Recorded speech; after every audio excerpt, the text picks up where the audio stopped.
So I'd like to take the opportunity to introduce to you Dr. Farris Muhammad. He has a background in government as a Chief Diversity and Inclusion Officer for the City of Peoria, Illinois. This is his current position, I believe. And is the Executive Director of the Multicultural Family Center with the City of Dubuque. Okay, man, that's a long time. Yeah, he's got a lot of frequent flyer miles. So additionally, Dr. Muhammad has taught sociology, has served on many equity and inclusion committees, and is a trainer and educator in the racial equity field. So if you'd please help me welcome Dr. Farris Muhammad.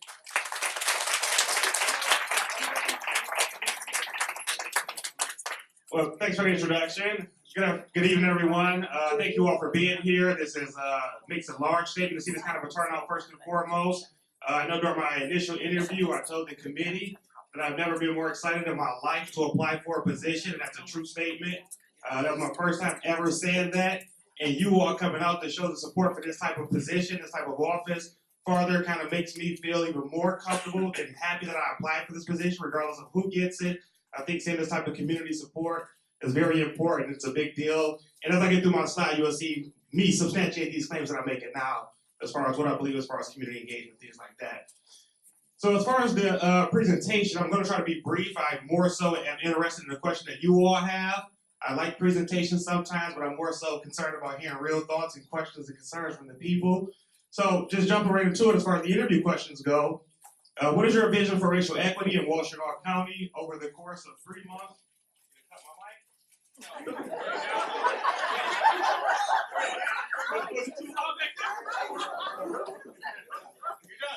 Testing, test. Okay, we're good.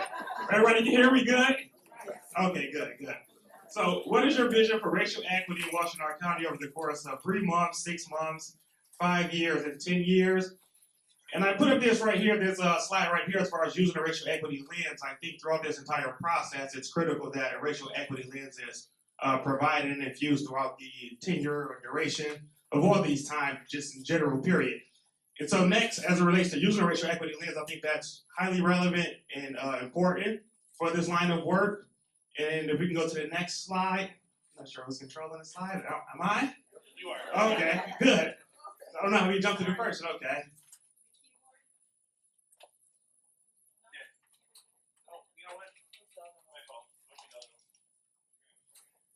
All right.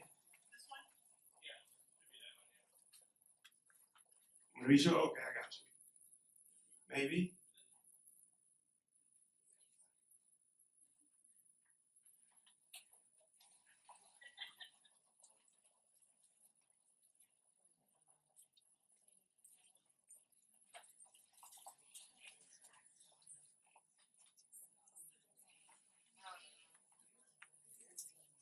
I think they paused my time for this right here, so don't worry about it. Okay. There we go. Can we dial back some? Okay, cool. We can move forward. Yes, sir. Thanks. Appreciate that. I appreciate that.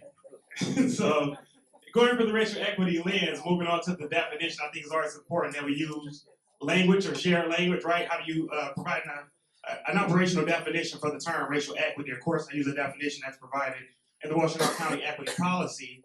And so racial equity means the development of policies, practices, and strategic investments to reverse racial disparity trends, eliminate institutional racism, impact structural racism, and ensure that outcomes and opportunities for all people are no longer predictable by race. And you'll see I highlighted the policies in that definition as well as outcome because, of course, in that previous slide, when we talk about that racial equity lens, it highlighted those two as well. And in the future slide, you'll see why also. You'll see some level of consistency regarding some of the things I've suggested to other people in other places of employment as it relates to looking at policies and outcomes when we talk about racial equity. So to ensure that it's not just a buzzword, but it has real teeth, right? It's a real meaning, and it's something that you really want to advocate for. So if we can go to the next slide, please, thanks. And so I'm a big believer. So this was a article, even though it's blurry, so I don't give this a whole lot of stock right here. But I gave a MLK speech last year in January And in there, the article that they printed in the newspaper, the local newspaper, they kind of quoted me as saying that you cannot grow in denial. And so that's always something that always resonated with me. So I think when you start talking about racial equity work, I think it's always critical and important that we look at what are the current inequities, right? It's hard to develop an equity plan if you don't know what the inequities are. And I think you have to be very forthcoming and transparent regarding what are the inequities. So because you can't grow in denial. So you have to at least acknowledge it, and then you can move forward and develop a plan to kind of solve that problem, whatever that is. So I think it's important to kind of look at what are the inequities, right? And I think in terms of Washtenaw County, it's not unique, right? It's still a county, an area within America, right? So a lot of consistencies across the board throughout the country. So if we look at things such as racial segregation, economic disparities, health disparities, educational disparities, employment, housing, so on and so forth, these are things that's a consistent trend throughout. So we have to at least acknowledge and say, hey, what are the problems here? And then figure out how do we drill down and recognize what the problems are. Then develop a plan involving the stakeholders who can help bring about or an impact change in those areas. Then we move forward developing that plan in a kind of a co-constructive way. Next slide, please. So with that kind of a framework or a setting, looking at the vision for racial equity, I think comfort and transparency is first and foremost very important. I put up here FOIA. How many people are familiar with FOIA? Just show of hands. Oh, look at that. All government employees or just engaged citizens? Okay, good. So I think I looked at FOIA as far as Freedom of Information Act, and I put this little picture here next to it. When you look at extra, read all about it, we are kind of familiar with that saying. To me, as somebody taught me when I was in undergrad and business school in the field of education, don't do anything in school that you wouldn't want published on the front page of the newspaper the next day, right? So I think when you talk about transparency, you think about FOIA as far as Freedom of Information Act, I think that has to be the vision for racial equity. To what point will we be comfortable at any time if anybody want to request information that we're comfortable showing it because we don't feel like we have anything to hide because of the area in which we're moving forward to as far as making sure that we're being equitable in our practices, our budget, policies, outcomes, so on and so forth. And then next, diversity and communication. As far as the different opportunities, and again, moving forward, I'm going to tie this into this part right here. But I think the communication with the public has to be very, very critical as far as diversity and communication. I've worked in different governmental entities, and a lot of times there's a way to communicate with the public, but it's never really intentional. And so you will see coming up in a slide later some intentional things I've done as it relates to how do you communicate or who are you communicating with when you say we're communicating with the public. It's like, what public are we talking about, right? And then next, the bi-directional communication as far as reporting to things. Sometimes in government, you expect the communication kind of be one way. People come share their problems with you, but there's not like that frontward-facing outreach from government other than maybe like law enforcement, right? If you think in terms of like 21st century policing or public policing or public relationships, that kind of thing, or community police relationships. So that bi-directional communication has to be important. At what point the government needs to be informing the people about what's going on as far as things that are relevant and meaningful versus waiting for somebody to have a complaint. How do you try to be proactive as it relates to informing people? Next slide, please. And so just looking at the 3 months, getting to that question as far as what does racial equity look like as far as in 3 months for Washtenaw County, I think the diversity distribution list is what I was talking about as far as the communication, which is something I developed recently in my current role that just didn't exist. The GARE Network Partner Update meetings, of course, Washtenaw County is currently involved with GARE. I currently am very involved in GARE. In fact, I just got a presentation accepted from GARE to present, what is it, in April, I believe? The next national conference, the Racial Equity CEOs monthly meeting, which I'm involved in to kind of have those conversations from other experts and practitioners throughout the country who are in different racial equity CEO type positions. They kind of see what are the challenges they're facing, what are some of the strategies they're implementing to bring about different results. And then connecting with county staff and stakeholders. I know a lot of people have different approaches and different roles. Sometimes you come into a new role. Some people say, I want to get out to the community first and foremost. Some people take more of an internal approach. But I think it has to be and both versus either or. How do you make sure you're connecting with different department heads, those folks in different departments, as well as folks out and about in the community, different community leaders, those who have influenced other community and those who don't. And then focus on relationship development. I think, again, that's something that's key, which, of course, is something that's really critical here. And as you all, your presence today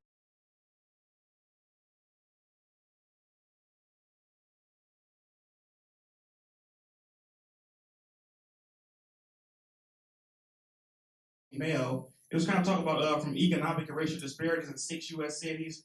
And you can see some of them half on this slide, so sorry about this breaking up on here, but some was in Seattle, Tacoma, Portland, etc. And they were looking at these 6 cities and the projects they've engaged in, the results they brought about, and had some people sharing their narratives about the challenges they faced and where they're at today.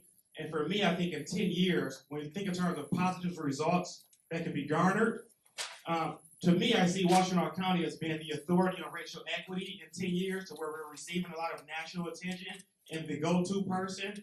A lot of times you hear people say things about Portland as it relates to racial equity, especially with the Garrett Network and a few other places. I think this step right here that Washtenaw County has taken recently, let's just say over the last 6 months, have garnered a lot of national attention. I think that's beautiful. But I think moving forward, when you see the results that can happen over the next few years, I believe and would like to see, as far as a vision in 10 years, Washtenaw County becomes essentially the go-to when it comes to being an authority on the topic of racial equity based on accomplishments that are measurable. And then, yes, sir. And that's pretty much what I have. I was trying to get through the 15 minutes. I wanted to make sure I get to you all's questions. So that's my presentation. Thank you. Thank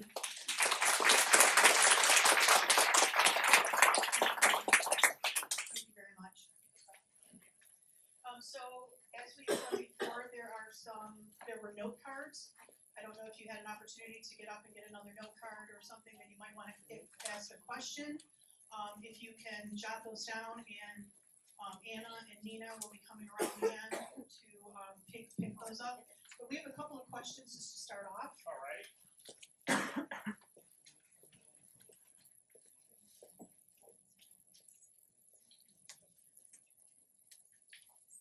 So the first one is, we have both support and resistance in our midst. How would you respond to that?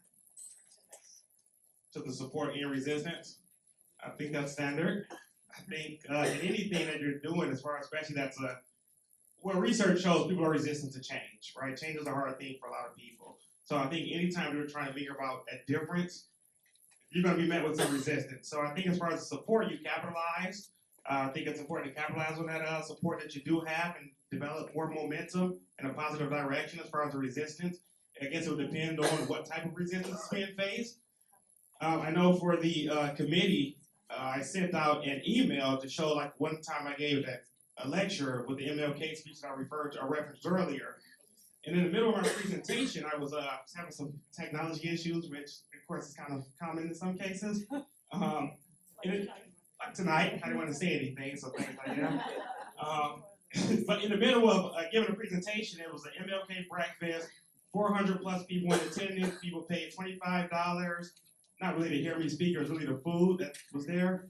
But a lady got up in the middle of me talking about Dr. King and why Dr. King had got killed because he was trying to advocate for racial equity.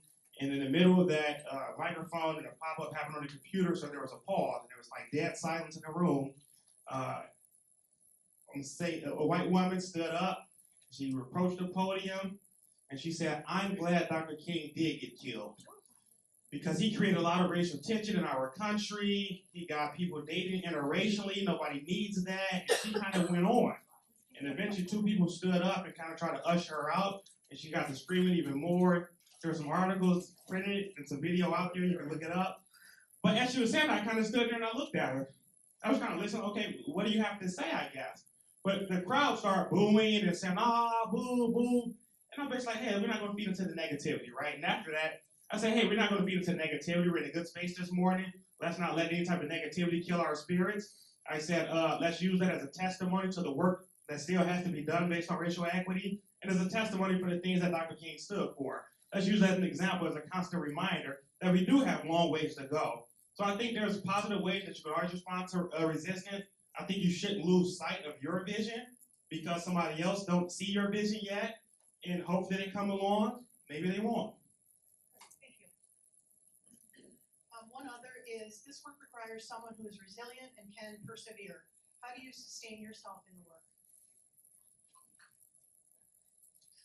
Thanks. So I'm glad you said the word resilient because that's what my whole dissertation was focused on is the resilience of African American males from Detroit, born and raised in Detroit. I looked at the things that I've overcome. Shamar here tonight. I didn't know you was going to be here tonight, but I grew up on 7 Mile and Van Dyke. I think Shamar, you may have been the first person from that neighborhood to go off to college, right? That we can think of. Don't put that burden. Okay. That we can think of, maybe. But so growing up in a very challenging background, I grew up, my father wasn't around, my mother has 9 children, or have 9 children. My mother struggled with a drug addiction my whole life and all her children's whole life. So I had almost every disadvantage you could think of. I was able to eventually persist and go off to college, went to Eastern Michigan, got my MBA, went off to UGA, University of Georgia, and got a PhD. And I started looking at my background, my experience, and I started thinking I'm not an anomaly. I'm not unique in that regard.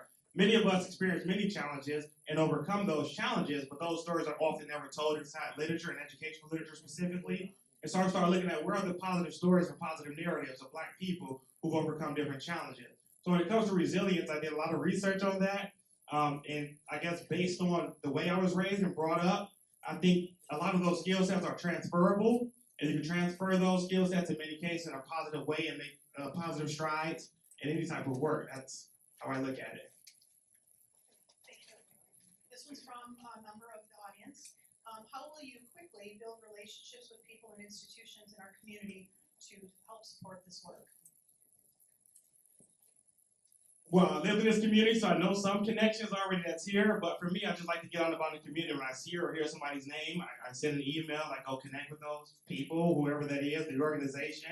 I usually have a list in mind of people I think are doing active work, and I like to get different perspectives. So to me, it's just about getting outside of that office when possible and go and connect with people, making yourself visible and approachable. And so that's what I've always done. I've been very effective at it. I've always had more of an easy time developing, connecting with people. And so I just like go to the people. I always thought it was like never that challenging. And sorry, just one more thing. I know you said quick. I remember having a conversation with somebody because they would always reach out to me and say, hey, Dr. Farris, Dr. Muhammad or Farris, how can you connect me to the Black community? And I remember like pondering over that question after a while. First, it was kind of cool. Like, okay, this is great intention. Somebody want to connect with people who look different than them. Then I really started thinking about just the essence of white privilege in and of itself, right? The idea that I never reached out to a white person in my life and said, hey, connect me to the white community, right? I just never done it. Never done it. So for me, it's just always been like, get out and connect with people. Just go meet people. The same way I talk to a Black person, I would speak with a white person or Hispanic, Indian, Asian, whatever. Just go meet people. That's what I've always done. I've been effective at it. So this is, I would say, is sort of a follow-up to the last question that you just answered. What is your strategy for establishing trust in the communities you serve? Thank you. Again, I think it's about transparency and just being your authentic self. Even like in the picture I showed on my slide with the different Black people coming together, I had conversations with many of them individually in organizations, asking them who they work with well, and many of them was like, we don't really work too well with other people. So I think coming out those silos, looking at the big picture, I've always been kind of a mission-driven, focused kind of a person. So like, what's the big picture? And it's okay. I always say a professor of mine actually, I'll just share the story real fast. She shared a story. She was saying how she conducted a study of African American women from the South who lacked education and grew up in poverty. She just wanted to conduct this study. Now she's a PhD professor, et cetera, et cetera. She just wanted to conduct a study with African American women who grew up in poverty, Black women poverty. That was like the intersecting context, if you will. And she said when she wanted to go meet with these women, they looked at her as different because they're like, you're no longer in poverty. Yeah, you're Black and you're a woman, but you're no longer in poverty. So what she did is start doing one-on-one interviews. She changed it into a focus group. And that way the collective of them feel like they had the power. So her class status no longer meant anything. But the takeaway from that was just because you share identities don't mean you're going to connect, right? Just because you have those commonalities. So in some cases, you're still not able to connect with people, but as far as the trust, as long as you're authentic and I think transparent, people understand and give you your space and say, hey, I might not like him or her as a person, but I respect the work they're doing. And I think in this line of work, I think that's almost all you can ask for, at least as a minimum. That's how I see it, I guess. Thank you. What is the difference between inclusion and entitlement? That's just a simple question right there? Okay, that sounds like a layered question. That's not simple in that context. It's like a layered question. So I see inclusion. Okay, first I guess I'll delineate between, I say inclusion and diversity. That's a challenge a lot of people often have. I often use the analogy of like diversity is kind of been like invited to the party, and inclusion has kind of been asked to dance, right? So you're not just there as a snapshot and go, look, snap a shot. It looks diverse. But while you're there, you're actually included, you're involved, etc. So that's how I see inclusion, is you're being involved in the process. So again, as it relates to this racial equity work, you all right now tonight, your presence here say that you're involved in this process. You have some power, you have some influence, your voices are clearly matter. So that's inclusion. I think entitlement, depending on what kind of context you're looking at that in, is just the idea that you deserve just because. And that's how I would see entitlement, not because you were disadvantaged or anything like that. It's just the sense of I deserve. I always have a concern about certain levels of entitlement, just kind of growing up. I think integrity or work ethic, I think those things are important. But I think we shouldn't conflate entitlement with a population of people who may have been disenfranchised and disadvantaged and desire to receive equity. So I guess I hope whoever wrote that, I hope that answers the question. If not, you can connect with me later and we can talk about it further. Great, thank you. The next two are about the Ann Arbor area and Washtenaw County as a whole, as a community. So what is your experience with Washtenaw County? What do you know about the community and the history and experience of inequities across our county? Thank you. So, born and raised in Detroit, I grew up in Wayne County more so, but I spent several years here in Washtenaw County. I worked at several Kroger stores. I was assistant store manager for several Kroger stores, one here in Ypsilanti, one in Ann Arbor, and then one out a little farther out.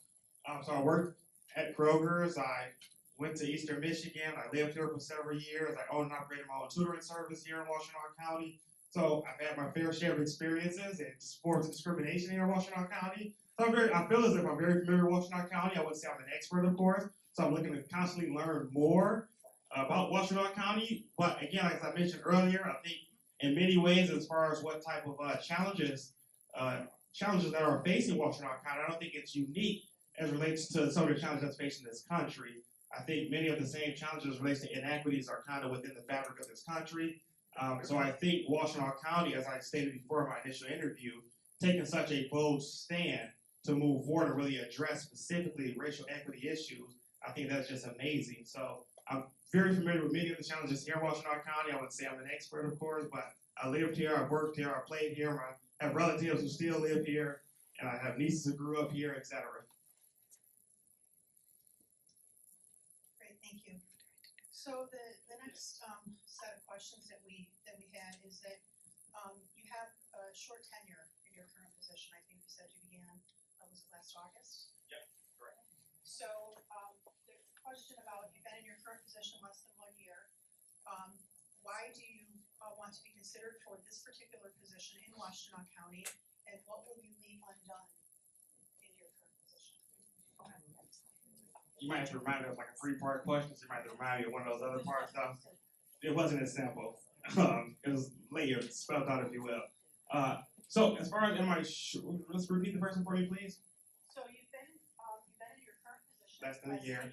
Mm-hmm. So why do you wish to be considered for this position in Washtenaw County? And then finally, what will you leave undone?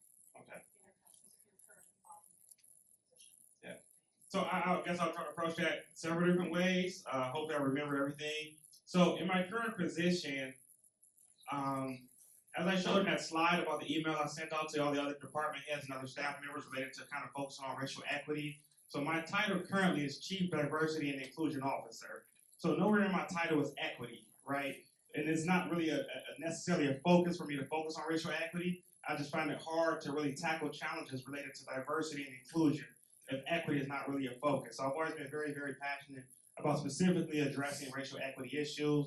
And I think it's a courageous move for anyone to specifically have a position that addresses equity issues, especially racial equity issues. So I've always been attracted to something like that. And to see that position develop here, what I would consider still home, I think that was a great win for me. And so if you look at my travels, my journey, if you will, I never had plans on going off to college. I'm sorry if it's going to get long-winded, bear with me. I never had plans ever of going to college. I'm a graduate of DPS. I never took an ACT, an SAT, never took those exams. Never ever thought about going to college. So the fact that I ended up getting a bachelor's degree and then somehow I ended up getting a master's degree, Eastern made a mistake and let me in. And then at some point, while working at Kroger, I said, hey, I need to do more, right? I want to be able to share my story and help to motivate and inspire other children who look like me and just be able to have that positive narrative. I said, if I'm going to go and do a PhD and spend several years of doing some intensive research, one, I have to study a topic that I'm very, very passionate about, and then two, I have to be in a warm place, right? I'm going to do several more years of college. So I said, I'm going to go south. And so I went to Georgia. As you can see, I tried to make my way back. I stopped in Dubuque, Iowa, and then I made it closer to Illinois, and I've been trying to get back home here in Michigan because I think this work is very important. I'm passionate about it, and I think I'm even more passionate about it being here at home. So that was one of the other reasons. Then again, I spoke a lot about transparency. So when I first got to Peoria, just in transparency, and it's public record, so you can Google it. Peoria is having some budget crisis. And so there was a lot of pushback related to my position just in general because they were doing layoffs. And they hired for my position as well, which is kind of like a restructure position. There was an equal opportunity manager position, and mine was restructured and elevated to a chief diversity and inclusion officer. So that was like kind of the initial concern that allowed me to even see and explore the idea of looking for a job. So when I seen this position open, I just thought I have to apply. It just doesn't make sense for me not to apply for a position that's back home for me. I have family in this community. I have family in Detroit. It's a work I love to do. I'm very passionate about it, so I applied for that position. As far as what will be undone, I'm sure a lot of work will be undone. And I'm not saying that being boastful just because of myself. I'm saying the vacancy of this kind of position just in general. I'm sure there will be somebody who will operate in the interim in this position if I am honored to be chosen for this position. So as far as what specifically will be undone, it's hard to say because I'm not sure who will be appointed in the interim. But I will say this, and I've done this in almost any role that I've ever been in. For somebody, any job I've left, I'll still keep in contact with the people in those positions. And anybody always know they can still reach out to me and ask for any type of help that they would need. Thank you. And this should probably be one of the last questions. So how do you think equity applies to our returning citizens, those that have been incarcerated, who may find it difficult to obtain resources from the community? How would you approach that? From more of a criminal justice standpoint, Yes. so I taught sociology for several years. So I think when you look at the recidivism rate, especially for like African American males, it's usually like 70% after 3 years. So it's like a 70% chance of people going back to prison after they've been in prison, especially those who don't have a skill set. So I know I've done work with different organizations to try to help about felony expungements. I was just talking about this conversation the other day with an attorney because I'm not Greek, but she was an AKA, and I was telling her many deltas I know have like led to charges on expungement figures, things of that nature. But I think equity definitely applies in large part to offenders or reoffenders as it relates to the opportunities that they might not have. I work closely with a lot of HR professionals in my current role and previous roles to ask about job descriptions specifically as to why and certain things in job descriptions.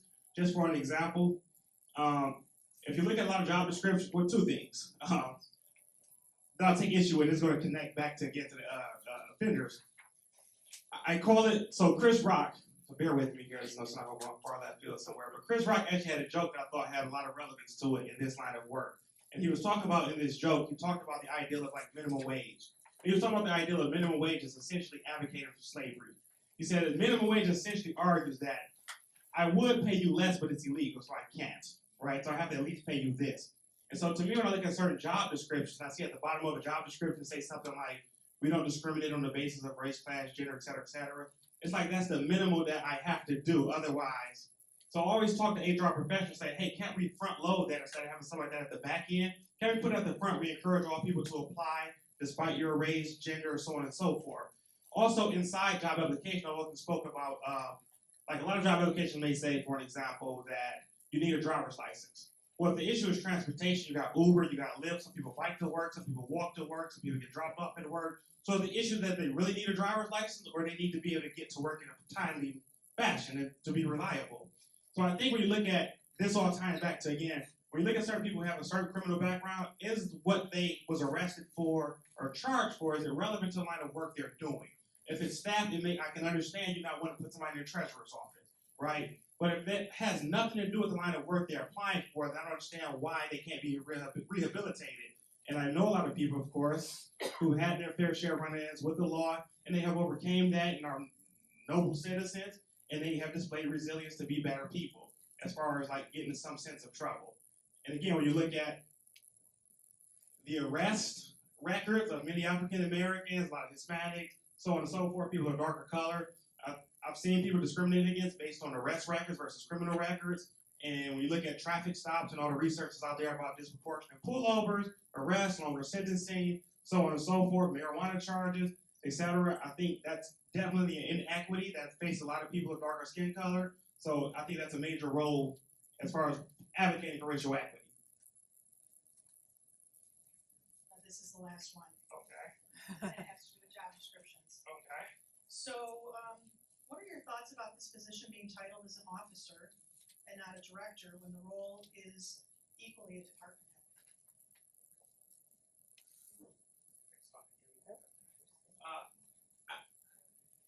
I guess I never put a whole lot of thought into the title as far as an officer go. I had a conversation with a friend of mine who was looking to restructure his job description, and I asked him maybe you should advocate for your job being an officer.